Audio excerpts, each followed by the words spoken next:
Hello guys, welcome back to our channel. അപ്പോൾ ഞങ്ങൾ thumbnail കണ്ടപ്പോൾ തന്നെ നിങ്ങൾക്ക് മനസ്സിലായിട്ടുണ്ടാവും ഞങ്ങൾ എങ്ങടേക്കാണ് പോകണേന്ന്. ഞാനും അമ്മയും കുഞ്ഞും അമ്മമ്മയും കൂടി ഇട്ടിട്ട് ഫോർട്ട് കൊച്ചിയിലേക്കാണ് പോയിക്കൊണ്ടിരിക്കുന്നത്. അപ്പോൾ പോണ വീഡിയോ വ്ളോഗ് നിങ്ങളെയും കൂടി ഒന്ന് കാണിച്ചേക്കാമെന്ന് വിചാരിച്ചു. കുഞ്ഞിനെയും കൊണ്ട് പോയിട്ട് കുറേ നാളായി ഗൈസ് പുറത്തേക്ക് പോയിട്ട്. അപ്പോൾ ഒത്തിരി ആഗ്രഹമായിരുന്നു പോകണമെന്ന്. കുഞ്ഞ് എപ്പോഴും പറയും പാർക്കിൽ എവിടെയെങ്കിലുമൊക്കെ കൊണ്ടുപോകണം. ഇങ്ങനെ വീഡിയോസൊക്കെ മറ്റുള്ള ഷോർട്സൊക്കെ കാണുമ്പോൾ ഇങ്ങനെ പറയും. അപ്പോൾ അങ്ങനെ സാധിക്കാറില്ല. അപ്പോൾ ഇന്നങ്ങനെ അമ്മമ്മയുടെ ഒരു ഫ്രണ്ടിനെ കാണാൻ പോണ വഴിക്ക് അങ്ങനെ പോയേക്കാമെന്ന് വിചാരിച്ചു. അപ്പോൾ നേരെ ഫോർട്ട് കൊച്ചിയിൽ ആ ഭാഗത്തേക്ക് എത്തിയപ്പോഴത്തേക്കും എല്ലാവർക്കും വിശന്നു, ഉച്ചയായി. അപ്പോൾ ഫുഡ് കഴിക്കാൻ വേണ്ടിയിട്ട് വെയിറ്റ് ചെയ്യാണ്. ഞാനൊരു ബിരിയാണിയാണ് ഓർഡർ ചെയ്തത്, ചിക്കൻ ബിരിയാണി. അതിൻ്റെ മുമ്പ് കുഞ്ഞിന് ജ്യൂസ് വേണമെന്ന് പറഞ്ഞ് മേടിച്ചു കൊടുത്തു. അവർക്ക് ഒത്തിരി ഇഷ്ടമായി എന്നാണ് കേട്ടോ പറയണത്. അവർക്ക് നല്ല ഇഷ്ടമായി എന്ന് പറഞ്ഞു. പിന്നെന്താ, ഞാൻ ഓർഡർ ചെയ്ത ബിരിയാണി വന്നു. അങ്ങനെ ഞാൻ ബിരിയാണി പ്ലേറ്റിൽ ഇട്ട് കഴിക്കാൻ വേണ്ടി പോകണുള്ളൂ. ഭയങ്കര എന്താ പറയുക, ഭയങ്കര എണ്ണമയം, ഭയങ്കര എണ്ണച്ചൊവയായിരുന്നു അത് കഴിച്ചിട്ട്. വലിയ കുഴപ്പമില്ല, പക്ഷേ ഭയങ്കര എണ്ണയുടെ നെയ്യിൻ്റെ എന്തൊരു മട്ടിപ്പ് പോലെ ഇല്ലേ, അതുപോലെ ഇരിക്കുന്നു. പിന്നെ അമ്മമ്മ കംപ്ലീറ്റ് വെജിറ്റേറിയനാണ്, അതുകൊണ്ട് ചോറാണ് പറഞ്ഞത്, ചോറും പച്ചക്കറിയും. അമ്മ ഒരു പൊറോട്ടയും സാമ്പാറുമാണ് പറഞ്ഞത്. അമ്മയ്ക്ക് അത് മതി എന്ന് പറഞ്ഞു. അത് വലിയ കുഴപ്പങ്ങളൊന്നും ഉണ്ടായിരുന്നില്ല കേട്ടോ. അത് കഴിഞ്ഞിട്ട് കുഞ്ഞിനെ അമ്മ പോയൊരു ലോലിപ്പൊക്കെ മേടിച്ചിട്ടൊന്നും ഞങ്ങൾ അത് കഴിഞ്ഞിട്ട് നേരെ ഫോർട്ട് കൊച്ചി കോട്ടയിൽ വിട്ടു. അവിടെ ചെന്നിറങ്ങിയിട്ട് നേരെ കടകളൊക്കെ കണ്ട നല്ല രസമില്ല ഇതൊക്കെ കാണാനായിട്ട്. ഇതൊന്നും വാങ്ങിച്ചില്ല കേട്ടോ. ഞങ്ങൾ ഈ ഡ്രസ്സ് ഉണ്ടാ, എന്ത് രസമല്ലേ. പിന്നെന്താ, അത് കഴിഞ്ഞ് അതിന് തൊട്ടടുത്ത് ഞങ്ങളൊരു കുഞ്ഞു ഷോപ്പുണ്ട്. ഷോപ്പിലേക്ക് കയറി ഒരു ഷേക്ക് കുടിക്കാമെന്ന് വിചാരിച്ചു. അതിൻ്റെ ഇടയ്ക്ക് ഒരു സായിപ്പൂനെയും മദാമൂനെയും കണ്ടു. നിങ്ങൾ ശ്രദ്ധിച്ചോ ഗൈസ്, ആ സായിപ്പിൻ്റെ കാതിലെന്താ വളയിട്ട് വെച്ചേക്കണമല്ലോ, 2 കാതിലും റിങ് അല്ലേ.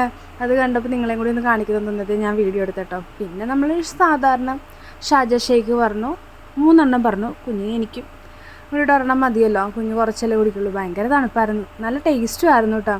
അടിപൊളി ടേസ്റ്റായിരുന്നു, ഒത്തിരി ഇഷ്ടപ്പെട്ടു. അപ്പം മറ്റേ കുഞ്ഞിന് വലിച്ചിട്ട് കിട്ടുള്ളത് ഊതിക്കൊണ്ടിരിക്കണം. നമ്മുടെ ശ്രീകൃഷ്ണപുരത്ത് നക്ഷത്ര തിളക്കത്തിൽ ബിന്ദുപണിക്ക് ഊതൂലേ, ജ്യൂസ് വലിച്ചിട്ട് കിട്ടുന്നില്ലടി എന്ന് പറയണ പോലെ. അതുപോലെ മേപ്പൊട്ടി കുതി എന്ന് ഞാൻ പറഞ്ഞപ്പോൾ വലിക്കെന്ന് പറഞ്ഞപ്പോഴാണ് അവൾക്ക് കുഞ്ഞിന് കിട്ടിയത്. അത് കഴിഞ്ഞ് ഞാൻ കുടിച്ചു, നല്ല ടേസ്റ്റായിരുന്നു കേട്ടോ. പിന്നെ അത് കഴിഞ്ഞ് ഞങ്ങൾ നേരെ ബീച്ചിലേക്ക് ചെന്നു. ഇതാണ് നമ്മുടെ വിശാലമായ ഫോർട്ട് കൊച്ചി കടപ്പുറം. അങ്ങനെ അവിടെ പോയി സെൽഫി എടുക്കാനെന്ന ഭാഗത്തിന് എല്ലാവരെയും പിടിച്ച് നിരത്തി അങ്ങ് നിർത്തി. പിന്നെ ഈ നിൽക്കുന്ന സ്റ്റൈൽ കണ്ടാൽ മറ്റേ റോക്കി ഭായ് നിൽക്കുന്ന പോലെയല്ലേ, അങ്ങനെയൊന്നുമില്ല കേട്ടോ. കുഞ്ഞിനെ റീൽസ് വീഡിയോ എടുക്കാൻ വേണ്ടിയിട്ട് ഞാൻ പിടിച്ച് നിർത്തിയതാണ് പാവം. ഞാൻ ലോലിപ്പോപ്പ് വരും അത് കണ്ടോ ഇത് കണ്ടോ എന്നൊക്കെ പറഞ്ഞിട്ടാട്ടോ അടങ്ങിയൊന്നും നിന്നത്. ഇത്രയും നേരം തുള്ളി കളിക്കുന്ന കുഞ്ഞുപുഴുവായിട്ട് നടക്കുമായിരുന്നു. അതേ കണ്ടില്ലേ നിങ്ങൾ. പിടിച്ച് നിർത്തി ഒരുവിധം ഓരോന്നൊക്കെ പറഞ്ഞ് പിടിച്ച് നിർത്തി കഴിഞ്ഞ് കഴിഞ്ഞപ്പോഴത്തേക്കും അവളുടെ കളിക്കാൻ വേണ്ടിയിട്ട് അവളുടെ കൂട്ടത്തിൽ കൂടി ഒത്തിരി സന്തോഷമായി കുഞ്ഞിന് കുറേ നാളായി കൊണ്ടുവന്നിട്ട്. ഇങ്ങനെ എൻജോയ് ചെയ്യാനൊന്നും അങ്ങനെ അധികം എങ്ങും കൊണ്ടുപോകാറില്ല. പൊതുവെ ഇങ്ങനെ അസുഖങ്ങൾ അതൊക്കെ ഓടി നടക്കുന്നതുകൊണ്ട് നമ്മളെങ്ങും കൊണ്ടുപോകാറില്ലായിരുന്നു. എങ്കിലും ഒക്കെ ഒത്തിരി ഇഷ്ടമായി. ബീച്ച് വന്നപ്പോഴും എനിക്ക് ഒത്തിരി സന്തോഷമായി. കുഞ്ഞിൻ്റെ കൂടെ ഇങ്ങനെ ഓടിക്കളിച്ചപ്പോഴേക്കും ഒത്തിരി ഇഷ്ടമായിട്ട്. അത് ഇതിൻ്റെ ഒരു റീൽസ് വീഡിയോ ഞങ്ങൾ പോസ്റ്റ് ചെയ്തിട്ടുണ്ട്, കാണാത്തവരുണ്ടെങ്കിൽ ഒന്ന് കണ്ടു നോക്കണം കേട്ടോ. അടിപൊളിയാണ്. കുഞ്ഞിൻ്റെ കൂടെ ഞാനും ഒരുപാട് എൻജോയ് ചെയ്തു, ഒത്തിരി എൻജോയ് ചെയ്തു. ഞാനും അമ്മമ്മയും എല്ലാവരും എൻജോയ് ചെയ്തിട്ട് ഒത്തിരി സന്തോഷമായിരുന്നു. പിന്നെ ഞാനിങ്ങനെ വെയിൽ കൊണ്ട് ഇരിക്കുകയാണ് ഗൈസ്. വെയിൽ കൊണ്ട് ആകെ ക്ഷീണിച്ച് നമ്മുടെ ലെഗിൻസിനുള്ളിൽ നിറച്ച് മണലൊക്കെ കയറി അതൊക്കെ തട്ടിക്കളഞ്ഞ് അങ്ങനെ ഇരിക്കുകയാണ്. അടുത്തപ്പോൾ ഒരു ചീഞ്ഞ പായലെടുത്ത് കിടക്കണം. അങ്ങനെ ബാക്കി അവർ 3 പേരും കളിക്കുകയാണ്. ഞാൻ ആ മണൽ കളയാൻ വേണ്ടിയിട്ട് വന്ന് അങ്ങനെ ഇരുന്നേ ഉള്ളൂ. പിന്നെ അതിൻ്റെ ഇടയ്ക്ക് ഞാൻ ഈ പായൽ പൊക്കിയിട്ട് ഗുണഗുണം പറയണമെന്ന് വെച്ച് കഴിഞ്ഞാൽ അത് ചുമ്മാ ഒരു റീൽസിന് വേണ്ടി എടുത്തതാണ്. ഉണ്ട്, അത് ഞാൻ എൻ്റെ ചാനലിൽ പോസ്റ്റ് ചെയ്തിട്ടുണ്ട് കേട്ടോ ഗൈസ്. അടിപൊളിയാണ്.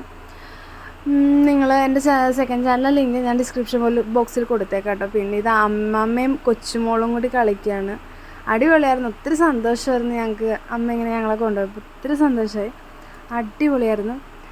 ഉണ്ടല്ലേ, എന്താ പറയണ്ടതെന്ന് എനിക്കറിയില്ല. എനിക്ക് ഒത്തിരി സന്തോഷമായി അവളുടെ കൂടെ അങ്ങനെ എൻജോയ് ചെയ്തത്. കുഞ്ഞ് ഒത്തിരി സന്തോഷിച്ച്.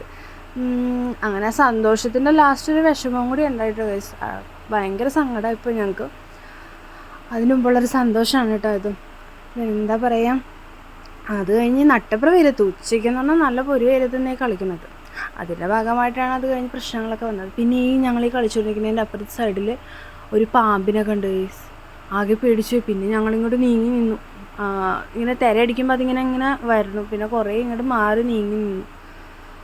അത് കഴിഞ്ഞിട്ട് പിന്നെ ഞങ്ങൾ കുറച്ച് നേരം അങ്ങോട്ട് നടക്കാൻ വേണ്ടി പോയി. നമ്മൾ ഭയങ്കര വെയിലായപ്പോഴത്തേക്കും അങ്ങോട്ട് ഭയങ്കര നീങ്ങി നടക്കാനൊക്കെ വേണ്ടി പോയിട്ടാണ്. അതിന് മുൻപ് ഞാനെടുത്തൊരു വീഡിയോ ആണ് അവർ എൻജോയ് ചെയ്തുകൊണ്ടിരിക്കുന്നതിൻ്റെ ഇടയ്ക്ക്. ഞാൻ കുഞ്ഞിൻ്റെ പേര് ക്ഷേത്ര എന്നാണല്ലോ, അപ്പോൾ കുഞ്ഞിൻ്റെ പേര് എഴുതി നോക്കിയതാണ്. കണ്ട, അത് എഴുതുന്നതിന് മുമ്പ് കടലമ്മ അടുത്ത് വരെ വന്നു, പക്ഷെ വന്ന് മായ്ച്ചില്ല. കണ്ട, ക്ഷേത്ര എന്ന് എഴുതി. ആ വെയിൽ കാരണം മൊബൈലിൽ ഇത് കിട്ടുമെന്ന് തന്നെ എനിക്കറിയില്ലായിരുന്നു, ഒരു ഐഡിയ ഇല്ലാണ്ട് എടുത്തത്. അതേ കണ്ട, അത് മുഴുവനും വന്ന് കടലമ്മ മായ്ച്ചു. എനിക്ക് എന്താ അതിൻ്റെ മീനിങ് എന്ന് ഇപ്പോഴും കറക്റ്റായിട്ട് അറിയില്ല കേട്ടോ ഗൈസ്. എന്താ നിങ്ങൾക്ക് ആർക്കെങ്കിലും അറിയാമെങ്കിൽ ഒന്ന് കമൻറ്റ് ചെയ്യണേ. ഇങ്ങനെ നമ്മൾ പേരെഴുതി കഴിയുമ്പോൾ കടലമ്മ വന്ന് മായ്ക്കണത് സ്നേഹമുള്ളവരുടെ അടുത്താണോ ഇല്ലാത്തവരുടെ അടുത്താണോ എന്ന് ജസ്റ്റ് കമൻറ്റ് ചെയ്യണം കേട്ടോ.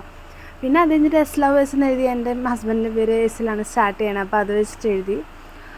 അത് എഴുതി കഴിഞ്ഞിട്ട് കുറച്ച് ടൈം എടുത്തു വരാനായിട്ട്. ഇച്ചിരി കഴിഞ്ഞാണ്, അടുത്ത് വരെ വരും, പിന്നെ അത് കഴിഞ്ഞിട്ട് പിന്നെയും പോകും. അപ്പോൾ എനിക്ക് സങ്കടം ഉണ്ടായിരുന്നു വന്ന് അയച്ചില്ലല്ലോ എന്നുള്ളത്. അത് കഴിഞ്ഞപ്പോഴത്തേക്കും കുറച്ച് നേരം ടൈം എടുത്തിട്ടാണെങ്കിലും ലാസ്റ്റ് കടലമ്മ വന്ന് ഗൈസ്. വന്ന് ഇതിങ്ങനെ മായ്ച്ച് തൂത്തെടുത്തുകൊണ്ട് പോയി. നിങ്ങളില്ലെങ്കിൽ കണ്ടു നോക്കും. ഇച്ചിരി ടൈം എടുത്തു, എന്ത് പറ്റിയെന്ന് അറിയില്ല. കടലമ്മ ചിലപ്പോൾ പിണക്കത്തിലായിരുന്നിരിക്കാം, എന്താണ് സംഭവം എന്ന് അറിയില്ലായിരുന്നു. കുഞ്ഞിൻ്റെ എഴുതിയപ്പോഴത്തേക്കും വേഗം വന്ന് തൂത്തെടുത്തുകൊണ്ട് പോയി. ഈ വീഡിയോ എടുക്കണത് തന്നെ എനിക്ക് ആ എടുക്കുന്ന സമയത്ത് ഇത് കിട്ടുന്നുണ്ടെന്ന് യാതൊരു ഐഡിയ ഉണ്ടായിരുന്നില്ല. പിന്നീട് അത് കഴിഞ്ഞപ്പോൾ ആണിത് കിട്ടിയെന്ന് മനസ്സിലായത്. എടുക്കുന്ന സമയത്തും നമുക്ക് വെയിലിൻ്റെ ആ ഒരു പ്രോബ്ലം കൊണ്ടാണ് കാണാനേ പറ്റുന്നുണ്ടായില്ല. ഇപ്പം തന്നെ കടലമ്മ വന്നത് മായ്ക്കോട്ടെ ഗൈസ്, ഫുള്ള് കണ്ടില്ലേ. ഇച്ചിരി ടൈം എടുത്തു വരാനായിട്ട്. അത് കഴിഞ്ഞ് കുഞ്ഞ് കളിയൊക്കെ കഴിഞ്ഞ് ക്ഷീണിച്ച് വന്ന് ഇവിടെ ഇരിക്കണേണ്. കുഞ്ഞ് വിളിച്ചു പോയി പറയുന്നുണ്ട്, അത് എനിക്ക് ഇതിനകത്ത് ഇടാൻ വേണ്ടിയിട്ട് ഞാൻ പറഞ്ഞതെന്ന് വെച്ചാൽ കടലമ്മേ ഓടിവായോ, കടലമ്മേ എന്നെ ഇഷ്ടമാണെങ്കിൽ എൻ്റെ കൈ വന്ന് തൊടനേ ഇങ്ങനെ ഒരു പെർഫെക്ഷനില്ലാത്ത കുഞ്ഞുങ്ങൾ പറയുമല്ലോ കുഞ്ഞുങ്ങളുടെ ഇതിൽ, അതുപോലെ വന്ന് പറയുകയാണ്. വന്ന് തൊട്ടിട്ട് പോയിട്ടോ. ആ ഒരു ക്ലിപ്പ് ഇതിനകത്ത് ഡിലീറ്റ് ആയിപ്പോയി, ഇടാൻ പറ്റിയില്ല. ഇത് കണ്ടോ, ഒരാൾ ഓടിപ്പോവാൻ. എവിടെ പോകണമെന്ന് വെച്ചാൽ ഞാൻ എൻ്റെ വീട്ടിൽ പോകാമെന്നാണ് പറഞ്ഞത്. ആരെയും കൊണ്ടുപോകില്ല, ഒറ്റയ്ക്ക് പോകുന്നുണ്ട്, ഓടിക്കളയാ. പിന്നെ അത് കഴിഞ്ഞപ്പോഴത്തേക്കും ഞാൻ പറഞ്ഞില്ലേ, വെയിലത്ത് അധികം നേരം നിൽക്കണ്ടെന്ന് വിചാരിച്ചിട്ട് പിന്നെ ഞങ്ങളിവിടെ കയറിയിരുന്നു. അവിടെ ഒരു മരത്തിൻ്റെ തണലിൻ്റെ ചോട്ടിലിരിക്കുകയാണ് കേട്ടോ. അപ്പോഴാണ് കുഞ്ഞ് ഈ ബബിൾസിൻ്റെ പോണ സാധനം മേടിച്ചത്. എൻ്റെ പൊന്ന് കഴിച്ച് ഈ സാധനം വലിയ ബബിൾസ് തന്നെ സാധനം ഒരു തരത്തിലും ഞങ്ങൾ നോക്കിയിട്ട് ശരിയാവണുണ്ടായില്ല. പിന്നെ ലാസ്റ്റ് അത് കുടഞ്ഞു നോക്കിയപ്പോൾ അത് ഞങ്ങളുടെ രണ്ടുപേരുടെയും കണ്ണിൽ വന്നുകൊണ്ട്, ഭാഗ്യത്തിന് അധികം വരാത്തതുകൊണ്ട് നീറിയില്ല. അങ്ങനെ മൊത്തം ചളവളോ ആയിരുന്നു. ഇതിൻ്റെ ഇടയ്ക്ക് ഞങ്ങൾ കണ്ടതേ ഉപ്പിലിട്ട ഐറ്റംസൊക്കെ കണ്ടപ്പോഴത്തേക്കും രൂപിക്ക മേടിച്ചു. നിങ്ങളുടെ അവിടെ രൂപിക്കാന്നാണോ റൂബിക്കാന്നാണോ പറയണത്, എന്താ പറയണതെന്ന് വെച്ചാൽ കമൻറ്റ് ചെയ്യണം കേട്ടോ. ഭയങ്കര ഉപ്പായിരുന്നു. അത് കഴിഞ്ഞിട്ട് ഞങ്ങൾ ഓട്ടോ പിടിച്ച് നേരെ കാർണിവൽ നടക്കാൻ അങ്ങോട്ട് വന്നു. വന്ന വഴിക്കൊക്കെ നിറയെ സ്റ്റാൾസ് ഉണ്ടായിരുന്നു. കാർണിവൽ തുടങ്ങിയിട്ടില്ല. ഓട്ടോ ചേട്ടൻ പറഞ്ഞു ഒരു 5-6 മണിയൊക്കെ ആവും ഇവിടെ ലൈറ്റും കാര്യങ്ങളൊക്കെ വരാനായിട്ട്, നിങ്ങൾ അപ്പം വരണമാണ് നല്ലതെന്ന് പറഞ്ഞു. പക്ഷേ നമുക്ക് അവിടെ ഭയങ്കര വെയിലായതുകൊണ്ട് ജസ്റ്റ് ഇവിടെയും കൂടി ഒന്ന് വന്നേക്കാമെന്ന് വിചാരിച്ചു. കുറച്ച് നേരം വെയിറ്റ് ചെയ്യാം, അപ്പോഴത്തേക്കും എല്ലാം ആവുമല്ലോ എന്നൊക്കെ വിചാരിച്ചു. കാരണം ഞങ്ങളൊരു 4:30 ആയപ്പോഴാണ് അവിടെ എത്തിയത്. 5 മണിക്ക് ഇവിടെ തുറക്കുള്ളൂ കാർണിവലിൻ്റെ അവിടെ. അപ്പോൾ അതുകൊണ്ട് കുട്ടികളെ കളിപ്പിക്കുന്ന സ്ഥലത്തേക്ക് അങ്ങോട്ട് കയറിയില്ല, നേരെ പഞ്ഞി കത്തിക്കണ സ്ഥലത്തേക്കാണ് നമ്മൾ വന്നത്. വന്നു കഴിഞ്ഞപ്പോൾ പൊരി വെയിൽ നിന്നൊന്നും മടുത്തു. ലാസ്റ്റ് ഇതേ പുൽമൈതാനത്തിൽ കിടന്ന് ഉറങ്ങിയിരുന്നു. ഈ സലിംകുമാരേട്ടൻ പറഞ്ഞ പോലെ ഞങ്ങളവിടെ കയറി അങ്ങോട്ട് ഇരുന്നു. ആദ്യം അമ്മയും കുഞ്ഞൂരുന്നു, പിന്നെ ഞങ്ങളും ഇരുന്നു. കുറച്ച് നേരം അങ്ങനെയൊക്കെ ഇരുന്ന് കഴിഞ്ഞ് മടുത്ത് പിന്നെ കുഞ്ഞുങ്ങളെ കളിപ്പിക്കുന്ന സ്ഥലത്ത് വന്ന് എങ്ങാണ്ട് ഒരു സ്റ്റേജിൻ്റെ അവിടെ കുറച്ച് സ്റ്റെപ്പ് കണ്ടപ്പോൾ കയറി അങ്ങോട്ട് ഇരിപ്പായി. പിന്നെ അത് കഴിഞ്ഞപ്പോൾ എൻ്റെ കുഞ്ഞു ഇരുന്നിരുന്ന് മടുത്തപ്പോൾ വിചാരിച്ചു ചായ കുടിക്കാമെന്ന് വിചാരിച്ചു. അങ്ങനെ ചായ കുടിക്കാനായിട്ട് ഇവിടെ ഹോട്ടലിലേക്ക് വന്നതാണ്. ഹോട്ടലിലേക്ക് വന്ന വഴിക്ക് ഞങ്ങൾ ഒരു മസാല ദോശ, നെയ് റോസ്റ്റ് അങ്ങനെയൊക്കെ കഴിച്ചു കഴിഞ്ഞിട്ട് അധികം വീഡിയോ എടുക്കാൻ പറ്റിയില്ല ഗൈസ്. കാരണം കുഞ്ഞിന് പെട്ടെന്ന് പനി വന്ന് ശരീരമൊക്കെ അങ്ങനെ ചുട്ട് പൊള്ളണ പോലെയൊക്കെ ആയി. ആകെ പേടിച്ചു. ലൈറ്റും കാര്യങ്ങളൊന്നും കാണിക്കണ്ടെന്ന് തന്നെ വെച്ച് നേരെ ഓട്ടോ പിടിച്ച് ഞങ്ങൾ തിരിക്കായിരുന്നു വീട്ടിലേക്ക്. അതും നേരെ വീട്ടിലേക്ക് തന്നെയല്ല വന്നത്, നേരെ ഹോസ്പിറ്റലിലേക്കാണ് കൊണ്ടുപോയത്. അവിടെ അടുത്തൊരു ഡോക്ടറെ കാണിക്കുന്നുണ്ടായിരുന്നു ക്ലിനിക്കിൽ, വീടിൻ്റെ അടുത്ത്. അപ്പോൾ അങ്ങോട്ടേക്ക് തന്നെ പോകുന്നത്. കാരണം കുഞ്ഞിന് അത്രയ്ക്ക് പനിയായിപ്പോയി ഗൈസ്. വേറെ വീട്ടിലേക്ക് എത്തുന്ന വീഡിയോ ഒന്നും എടുക്കാൻ പറ്റില്ല. ആകെ ടയേർഡും പ്രശ്നങ്ങളും കാര്യങ്ങളൊക്കെ ആയിട്ട് നമുക്ക് വേറെ വീഡിയോസും കാര്യങ്ങളും ക്ലിപ്പുകളും ഒന്നും തന്നെ എടുക്കാൻ പറ്റിയില്ല. അതുകൊണ്ട് ക്ഷമിക്കണം. കണ്ട കുഞ്ഞാകെ പെട്ടെന്ന് ഉറങ്ങിപ്പോയി, വേറെ ഒന്നും കഴിച്ചില്ല. മൊത്തം അങ്ങോട്ട് നമ്മളും ആകെ അങ്ങ് ടയർഡായിപ്പോയി. അവളെ ഹാപ്പിയാക്കാൻ നോക്കിയിട്ട് ആദ്യമൊക്കെ ഹാപ്പിയാക്കി ഇവിടെയൊന്നും കൊണ്ടുപോകാൻ പറ്റില്ലല്ലോ. അപ്പോൾ അങ്ങനെയൊക്കെ നേരെ ഹോസ്പിറ്റലിൽ പോയി. ഇപ്പോൾ അവൾ ഓക്കെയാണ്, എല്ലാം അടിപൊളിയാണ്. വീഡിയോ ഇഷ്ടമായിട്ടുണ്ടെങ്കിൽ ലൈക്ക് ചെയ്യുക, സബ്സ്ക്രൈബ് ചെയ്ത് ബെല്ലൈക്കണും കൂടി ഒന്ന് അമർത്തിയേക്കണം. ഞങ്ങളൊന്ന് സബ്സ്ക്രൈബ് ചെയ്ത്